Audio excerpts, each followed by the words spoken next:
성공한 사람들이 있지 않습니까? 남보다 뛰어난 업적을 이룬 사람들이 있습니다. 그러면 되게 기자들이나 주변의 사람들이 묻습니다. 성공의 비결이 무엇입니까? 그러면 뭐라고 대답합니까? 한결같습니다. 성실히 열심히 노력했습니다. 기본에 충실했습니다. 부지런히 일했습니다. 그러면 묻는 사람이 또 뭐라고 질문하냐면, 그거야 다 아는 거고요, 그거 말고 특별한 무엇이 있을 거니까. 그러면 또 뭐라고 대답하느냐 하면은, 그것 다 아는 것, 그것을 나는 실천했고 다른 사람은 알고는 있지만은 실천하지 않는 그것입니다 하고 대답을 합니다. 그렇죠? 오늘 주신 말씀을 보면 한 청년이 주님 앞에 나왔습니다. 본문의 말씀 같은 병행 구절인 마태복음 19장이나 또 누가복음 18장 말씀을 보면 이 사람에 대해서 소개를 하고 있는데요, 청년입니다.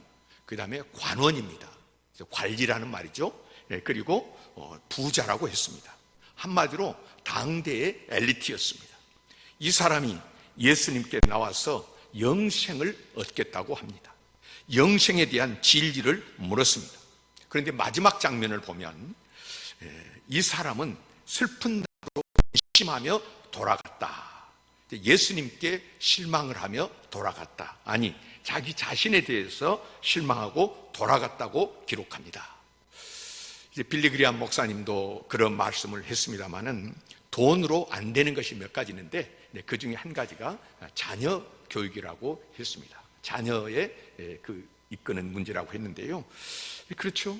만약에 돈으로 얼마든지 자녀를 마음대로 그를 잘 기를 수 있다고 하면 재벌 총수들이 자녀들을 제일 잘 길렀을 것입니다. 그런데 보면 재벌 총수라고 해서 돈이 많다고 해서 자녀를 올바로 다 잘 기른 것은 아닙니다. 돈으로 안 되는 것이 있다. 오늘 이 젊은 사람은 부자요 관원입니다. 젊음이 있으니까 아직도 패기가 넘쳐서 도전 정신이 있을 것입니다. 근데 또 돈이 많은 부자니까 세상의 그 즐거움을 목적으로 했다면, 대개 사람들이 돈을 가지고 있으면 그것으로 즐기고 누리려고 하지 않습니까? 그러면 이 사람도 돈이 많으니까 매일같이 걱정 없이 그 돈으로 뭐 하고 싶은 것 하면서 살았을 것입니다. 그러면서 이런 거 뭐 물어볼 이유도 없죠. 그런데 어떻습니까? 저도 가끔 밤에 자려고 누워있으면 갑자기 부앙 소리가 나요. 이렇게 보면은 젊은 사람들이 스포츠카 있잖아요. 고급 스포츠카. 그걸 타고 도로를 그냥 막 밤 12시고 새벽이고 달리는 것을 보면 그럴 것입니다. 그런 것으로 나는 돈 많은 사람이다, 이런 차를 가지고 있다, 과시하고 자랑하고 싶고 그렇게 세월을 보내고 싶은 것입니다. 그런데 이 청년은 다릅니다. 영생에 대해서 고민합니다. 여러분, 이제 요즘 좀 안타까운 것은 자꾸 옛날 이야기하면 나 때는 또 꼰대 같은 그런 생각이 듭니다만은, 어떻든 불과 몇십 년 전만 해도 젊은이들이 늘 어떻습니까? 배고프고 힘들고 어려운 시기였습니다만은 그 사람들 형이상학적인 것을 이야기를 했습니다. 철학적인 이야기를 많이 했습니다. 민주화 이런 것들을 이야기하고 또 불의에 항거했고 또 가난하고 힘든 사람들을 생각하면서 어떤 그런 일들에 대해서 담론했습니다. 청년들이 그랬습니다. 그런데 요즘은 어떻습니까? 뭐 나라가 또 정의가 공의가 다 무너져도 이런 것에 대해서 얼마나 관심을 가지고 있는가 할 때 안타까운 생각이 듭니다. 여러분, 오늘 이 사람은 참 그 시대에 또 이 시대에 비춰봐도 참 대단한 사람입니다. 예수님께 와서 개인의 어떤 향상을 위한 자기의 처지를 아뢰고 부탁을 하는 것도 아니지 않습니까? 정치적으로 나라가 이제 회복되는 것이 이때입니까? 정치적인 그런 것도 아니고요, 경제적인 질문을 하는 것도 아닙니다. 성경에 보시면 예수님께 나온 사람들이 별별 문제를 가지고 다 나오고요, 또 그런 것을 가지고 도움을 요청하는데, 심지어 어떤 사람은 성경에 예수님께 와가지고 우리 형제 중에 재산 나눈 것 때문에 지금 분쟁이 붙었는데 예수님이 좀 잘 나누도록 도와주십시오, 이런 요청도 하지 않습니까? 이런 사람들이 많은데 오늘 이 사람은 영생의 문제를 가지고 나왔습니다. 적어도 그는 지금 신령한 문제에 대해서 고민할 줄 아는, 거기까지 높은 인격의 수준을 가진 사람이라고 하는 것입니다. 가정교육을 잘 받았다. 또 태어나면서부터 종교적인 분위기에서 자랐습니다. 그리고 그 사람 큰 문제 없이 관원이 됐다고 하니까 출세도 했고 여유 있는 생활을 하고 있습니다. 그런데 그에게 고민이 있었습니다. 심각한 고민이 있었는데 그것이 바로 영생에 대한 것입니다. 영생을 행복이라고 생각해 보십시오. 그는 어느 때부터 부자인지는 모르지만은 돈과 함께 살아가면서 돈이 행복을 줄 수 없다는 것을 그 정도는 깨달았습니다. 보십시오. 나이가 아무리 들어도 크게 미쳐가지고 끝까지 돈이 무슨 행복을 주는 줄 알고, 또 권세가 행복을 하는 사람이 있지만은 이 사람은 돈과 영생은 관계가 없다는 것을 알고, 또 돈을 많이 벌어서 행복할 수 있다고 그렇게 생각 안 하는, 적어도 지금까지의 삶의 결론을 그는 얻은 것 같습니다. 젊음도 있고요, 권세도 있습니다. 그러나 이것은 다 지나가는 것입니다. 여러분, 어느 권세가 오래가는 것을 보았습니까? 그러므로 이 사람은 생각합니다. 영생의 문제, 영원한 생명의 문제, 즉 미래에 대한 문제에 고민하기 시작했고 궁극적인 관심을 가졌습니다. 기쁨도 영생의 문제에 대한 해결이 없다고 하면 기쁜 것이 아니지 않습니까? 결혼을 한다는 게 무슨 행복이 되겠습니까? 출세한들 무슨 행복이 되겠습니까? 이 세상의 행복이란 대체 무엇입니까? 아무것도 아니라는 것을 알았습니다. 다시 말하면 미래에 대한 문제가 해결돼야 된다. 미래, 종말론적인 문제, 약속의 문제, 죽음의 문제에 대한 이 해결을 봐야 되겠다 생각을 한 것입니다. 여러분, 죽음의 시간은 점점 다가오고 있습니다.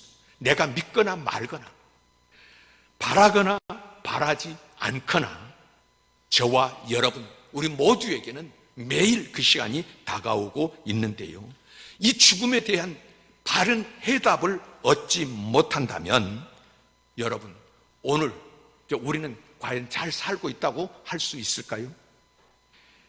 죽음의 문제에 대한 정확한 해답을 얻고 오늘을 살아야 됩니다. 그뿐입니까? 죽은 다음에, 그 다음의 문제에 대한 해결도 봐야 됩니다. 죽은 다음에는 어떻게 되는 것입니까? 여러분, 해결 얻으셨습니까? 사도 바울처럼 그리스도의 날에 너희는 나의 자랑이 되고 나는 너희의 자랑이 되리라. 그리스도의 날, 마지막 죽고 주님 앞에 가서 주님의 얼굴을 뵀는데 그 주님 앞에서 내가 전도하고 나 함께 내가 도움을 줬던 그 사람들, 이 천국에 왔다, 주님 앞에 자랑이 되는 거예요.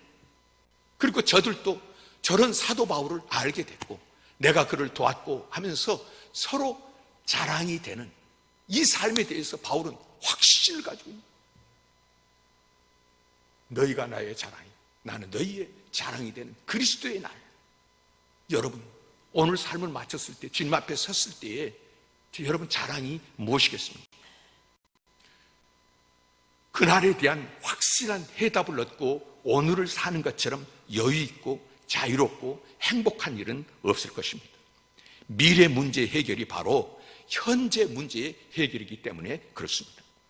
저 장래 문제를 해결하고 내세 문제를 해결하고 나서야 오늘의 사실은 밥 한 그릇도 맛있게 먹을 수가 있고요, 한순간의 웃음도 즐거움이 될 수가 있는 것입니다. 웃을 일이 뭐가 있습니까? 개그맨의 개그를 들으면서 웃는 것이 무슨 의미가 있습니까? 영생의 문제에 대한 해결 없이는 돈도 가정도 명예도 아무 소용이 없다는 것을 이 청년은 알고 예수님께 나오는데요, 그 자세를 보십시오. 여러분, 이제 성경에 보면 니고데모라고 하는 사람은 예수님께 묻기 위해서 나오는데 밤에 나오지 않습니까? 부끄러워하면서. 이 사람은 그렇게 어떤 절박한 것이 있다고 하면 누구 사람 의식할 필요 없잖아요. 그런데 니고데모는 밤에 예수님께 나와서 물었습니다마는 오늘 이 사람은 예수님이 길 가실 때에 하는 거 보니까 낮에 나오고, 그리고 성경에 보니까 달려왔어요. 예수님께 달려와가지고는 꿇어 묻되, 달려와가지고 꿇어 앉아서 묻는 이 간절한 마음, 그 모습을 여러분 한번 그려보십시오. 진심으로 간절한 마음으로 오늘 예수님께 묻는 것입니다. 그런데 이 질문에 문제가 있습니다. 내가 무엇을 하여야 영생을 얻겠습니까? 무엇을 행해야 되겠습니까? 하는 말입니다. 다시 말하면 율법적인 질문을 하고 있습니다. 행위에 대한 질문을 하고 있습니다. 믿음에 대한 질문이 아니라 행위에 대한 질문이요. 무엇을 행해야 내가 구원을 얻을 수 있겠느냐? 은혜에 대한 질문을 지금 못하고 있습니다. 이스라엘 사람으로서 율법을 지키고요, 그리고 미시나라고 하는 6권, 전부 다 63부로 된 율법책 장로들의 전통이 있는데, 이런 것들을 이 사람은 나름대로 잘 지키면서 잘 살아보려고 예수 왔습니다. 그래서 오늘 성경에 나는 어렸을 때부터 율법을 지켰나이다 라고 말합니다. 바로 거기에 문제가 있는 것입니다. 율법 정말 지켰을까요? 율법을 지킬 수 있는 사람이 세상에 있습니까? 부자이기 때문에, 가난하면, 사실 오늘 솔직히 우리 이야기해서 여러분 오늘 먹고 정말 굶어 죽게 돼서 아무것도 없는데 이 자리에 올 수 있습니까?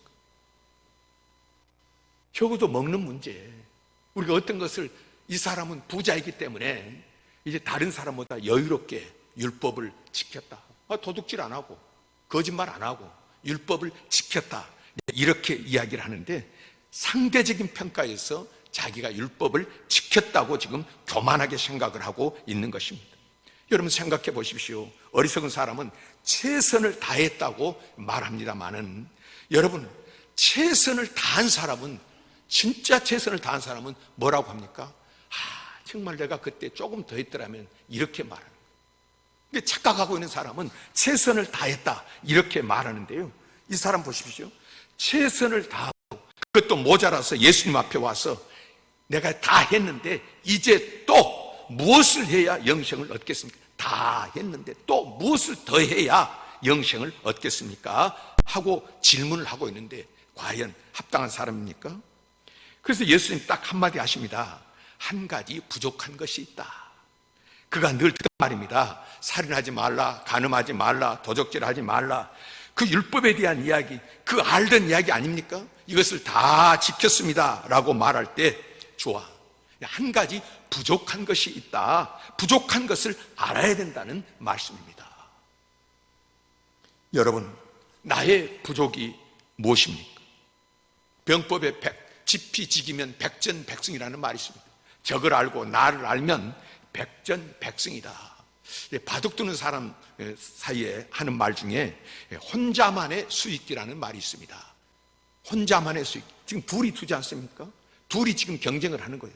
그래서 어떻게 하든지 상대를 이기려고 머리를 쓰고 있는데, 혼자만의 수라는 말은 내가 이렇게 놓으면 저 사람은 이렇게 놓고, 내가 이렇게 놓으면 저 사람은 이렇게 놓고, 자기 수준에서 이렇게 할지만은 저 사람은 벌써 나보다도 다른 수를 생각을 하고 나를 이기려고 하지, 나가 생각하는 대로 놓아줄 사람이 세상에 어디 있겠습니까? 혼자만의 수. 여러분, 오늘 나는 자기를 모르기 때문에, 자기가 부족한지를 모르기 때문에 이런 말을 하는데, 운동이든 시합이든 전쟁이든 현장에 설 때마다 나의 부족함을 아는 사람만이 거기서 개선하고 새롭게 얻게 되고 이기게 되는 줄 믿습니다. 나의 부족한 것, 나의 허물, 중요한 그것을 알아야 합니다.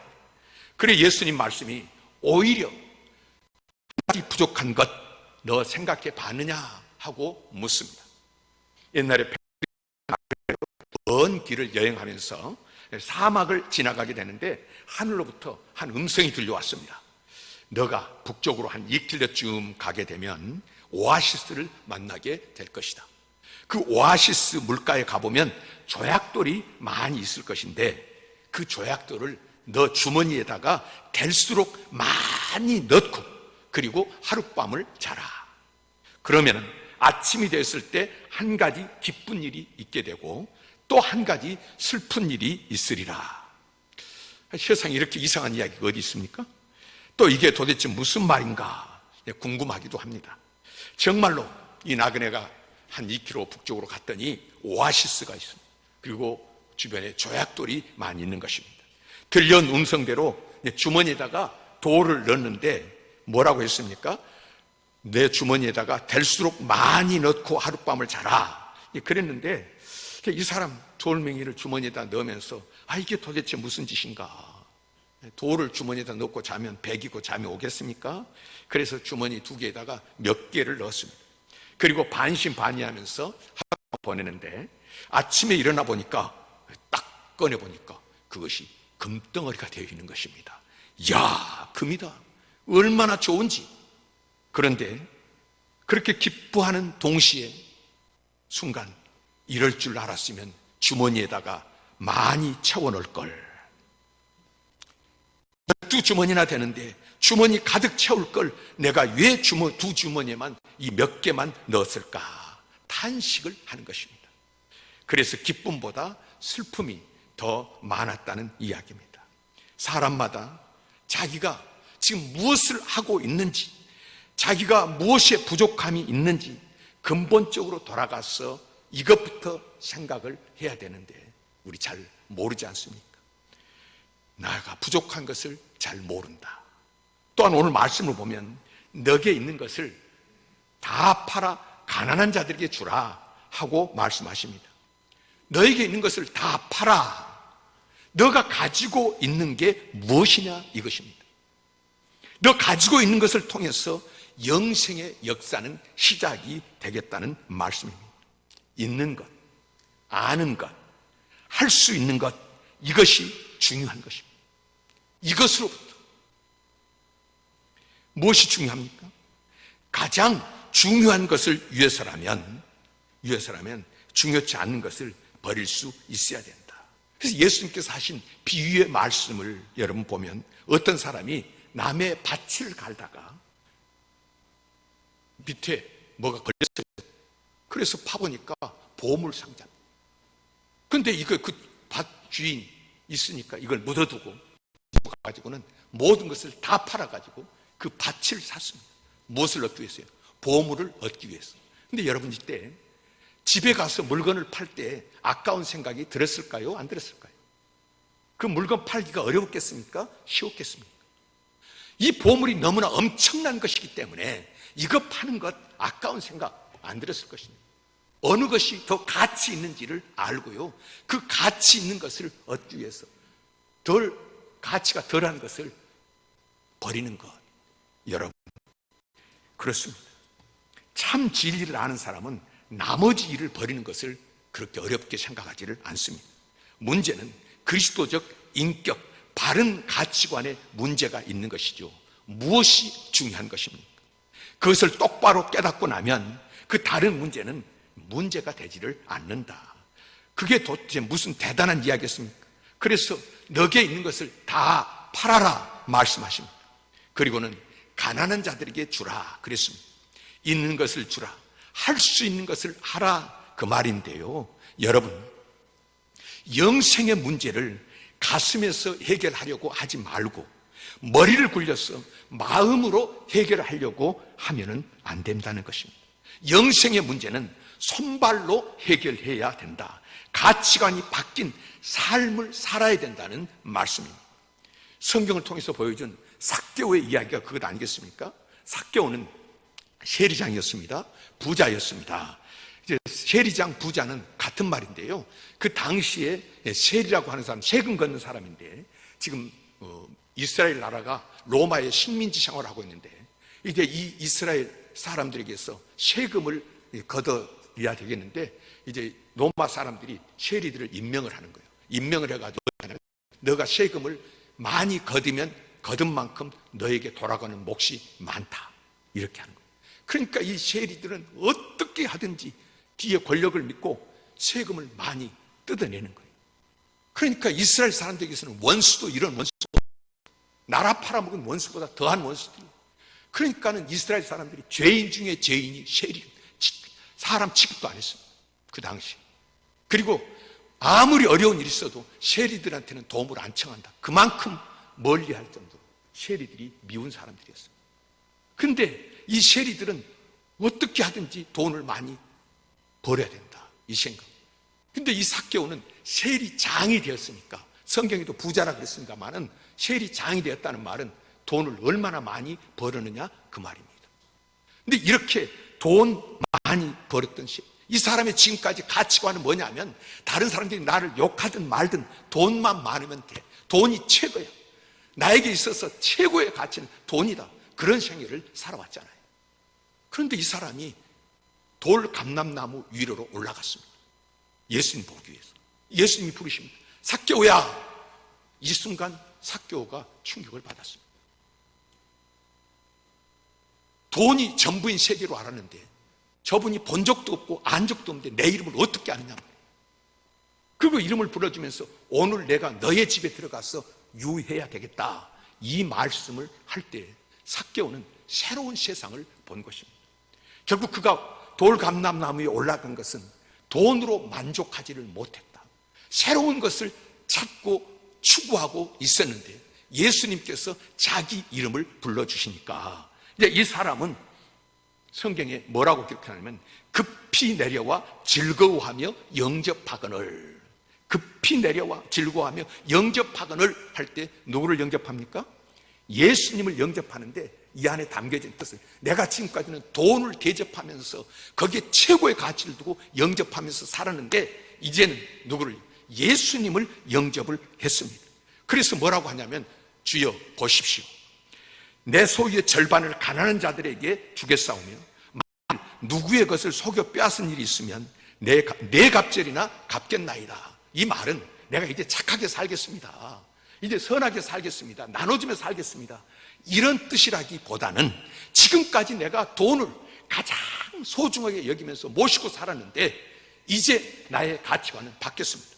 예수님을 주인으로 모시고 돈은 이제 중요한 것이 아닙니다. 가치관이 바뀌었다는 그 이야기를 하고 있는 것입니다.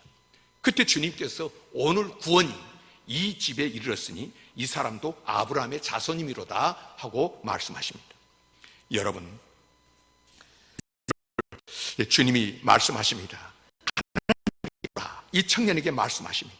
그러면서 너가 영생이 무엇인지를 알게 될 것이라는 뜻으로 하시는데요, 그리고 와서 나를 따르라, 전적으로 헌신하라는 말씀인데, 주님의 이 귀한 말씀을 듣고도 네 하고 순종하지 못하고 슬픈 기색을 띠면서 근심하며 갔다고 했습니다.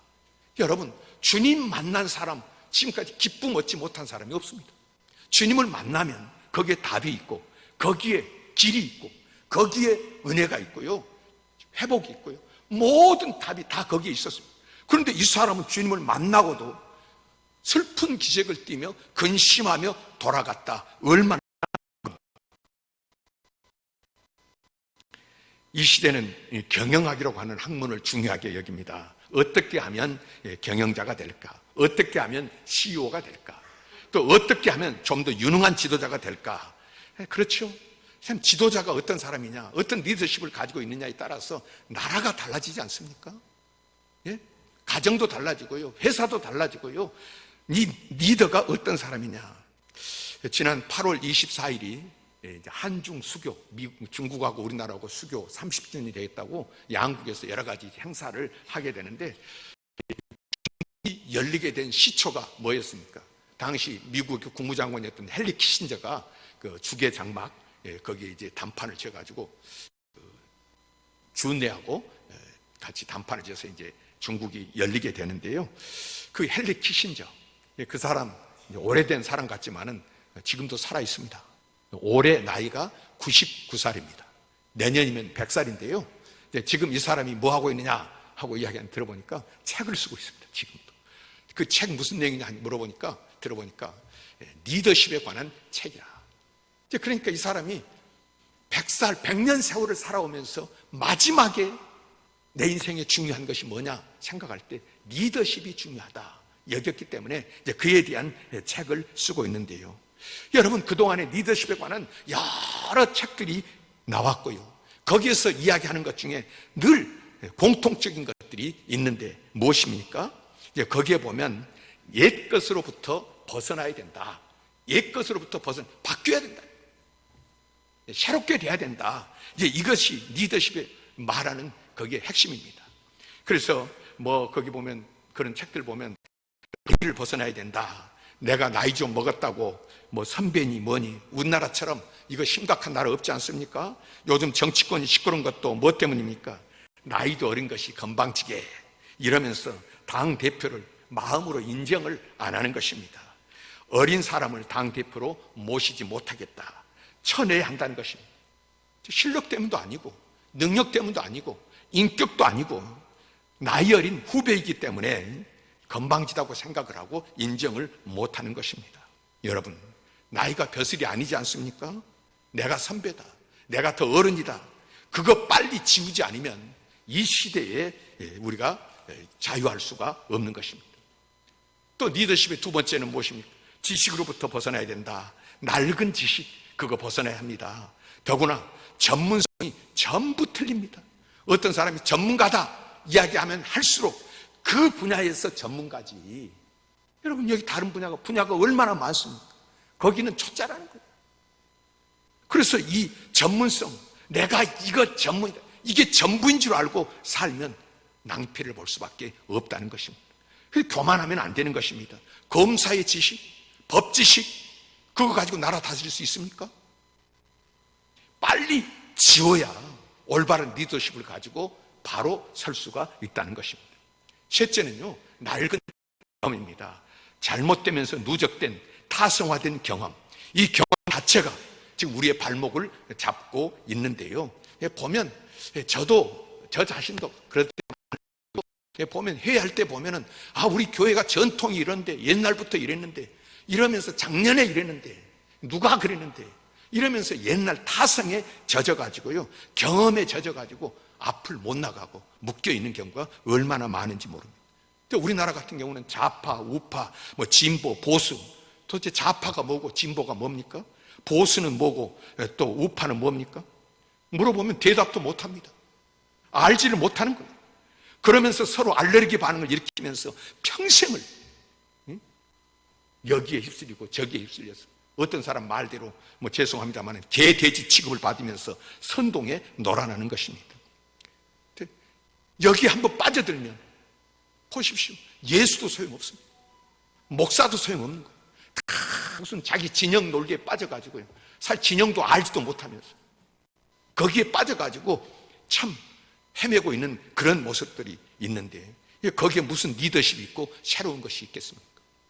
일제시대나 6.25 전쟁, 군부 독재 시대를 거치면서 만들어진 이 타성화된 경험, 이 과거로부터 깨끗이 벗어나야만이 진정한 새로운 개혁을 일으킬 수 있고 리더가 될 수 있다.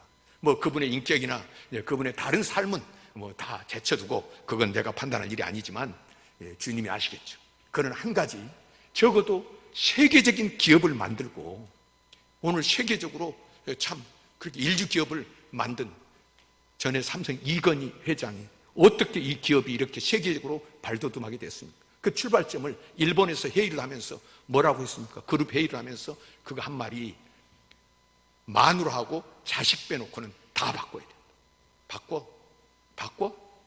바꾸라는 거예요. 타성에 젖어서 묶여 있으면 새로운 것을 볼 수 없고 갈 수 없다는 것입니다. 오늘 본문에 알게 되는 것은 이 청년이 낡은 세상에서 자기 세상에 있습니다. 내가 무엇을 행해야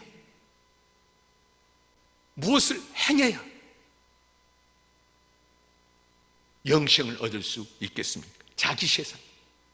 주님 말씀하시죠. 다 팔아 가난한 데게 주라. 그런데 이 사람은 근심하며 슬픈 기색을 띠고 돌아갔습니다. 그러겠습니다. 왜 말을 못했느냐 그 말입니다.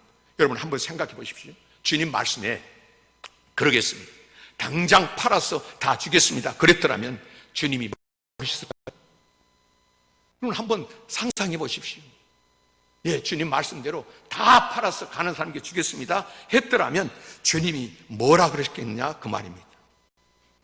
여러분 오늘 주님께서 다 팔아 가난한 사람에게 주라 하신 이 말씀의 뜻은 모든 사람이 저와 여러분 다 재산 다 팔아가지고 헌납해야 된다, 헌금해야 된다 이런 뜻이 아닙니다. 예수님을 따르는데 족쇄가 되는 것을 없애라는 것입니다. 하나님이 아닌 어떤 재물에 초점이 맞춰진 인생, 이 사람은 재산이 많은 고로, 오늘 성경 말씀입니까? 재물이 많은 고로 이 말씀으로 인하여 슬픈 기색을 띠고 이렇게 가지 않습니까? 그러니까 지금 재물이 이 사람을 지금 완전히 주장하고 있는 그런 형국입니다. 그래서 오늘 이 사람 재물을 팔아 하고 주님이 말씀하신 것은 예수님을 따르는데 족쇄가 되는 그것을 없애라. 하나님이 아닌 재물에 맞춰진 그런 초점 맞춘 인생은 결국 영생과는 상관이 없다는 것입니다. 그러므로 이 청년이 주님 말씀대로 하겠습니다 했더라면 주님께서 그만둬라.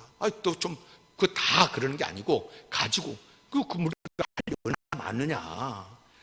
여러분 할 일이 많지 않습니까? 실제로 오늘 본문 다음에 마가복음 10장 29절 30절에 보시면요, 예수님 말씀하십니다. 나를 위하여 부모나 형제나 자매나 친척이나 재산을 다 버린 자는 금세에 있어서도 현재 이 세상에 있어서도 1000배, 100배나 받을 것이요. 이 세상에서 지금보다 100배나 더 받을 것에 대해서 말씀합니다. 주님이 무슨 가난하게 살라고 비참하게 살라고 말씀하십니까? 누리라는 거예요. 지금보다 100배나 더 받아서 그러면서 겸하여 영생을 얻을 것이라. 말씀은 먼저 그 나라와 그 의를 구하면 주님께서 이 모든 것을 더하여 주시는 줄 믿습니다. 그런데 그 나라와 그 의를 구하는 다른 것이 거침돌이 돼서는 안 된다. 그걸 제거해야 이제 그 다음에 역사가 일어나는 것입니다. 그런데 이 사람은 공연한 걱정을 하죠. 다 팔아드린다고 하는 마음을 가지고 전적으로 현재를 그 사람이 부정했더라면 예수 그리스도를 긍정하는 그 순간에 모든 것을 다 얻을 수 있었을 텐데 이 사람은 너무 값싼 은혜를 생각을 했습니다. 참 귀한 것을 몰랐습니다. 물질주의적인 낡은 과거에서 벗어나지를 못했다. 그래서 슬픈 기색을 하고 옛 생활로 돌아갔다고 하는 것입니다. 여러분 오늘 여러분도 그러셨을 겁니다. 오늘 주님 앞에 나올 때 저도 아침에 여기 교회에 들어서고 의자에 앉자마다 오늘 하나님 정말 주님만을 바라보고 주님만 동행하고 온전히 주님의 은혜만 사모하고 주님 부어 주시옵소서 정말 간절하게 주님께 엎드렸고요, 은혜를 구했습니다. 여러분도 오늘 이 청년처럼 달려와서 삶의 자리에서 여러분 달려와가지고 꿇어 주님 앞에 정말 마음을 꿇고 마음 몸숙이고 그러면서 간절한 마음으로 오늘 주님 앞에 은혜를 달라고 주님 또 물으며 여러분 오늘 예배 자리에 왔을 것입니다. 자, 그렇다고 하면 그 다음은 어때야 되겠습니까?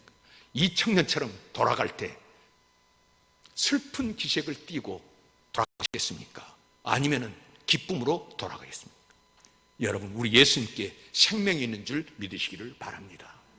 오늘 저와 여러분들을 부르실 때 주님께서 그냥 어쩌다가 우연히 이제 여기 있는데 와라 그러니까 나도 모르게 온 이런 사람들이 아니라 주님께서 만세전에 택해서 부른 사람들인 줄 믿으시기를 바랍니다.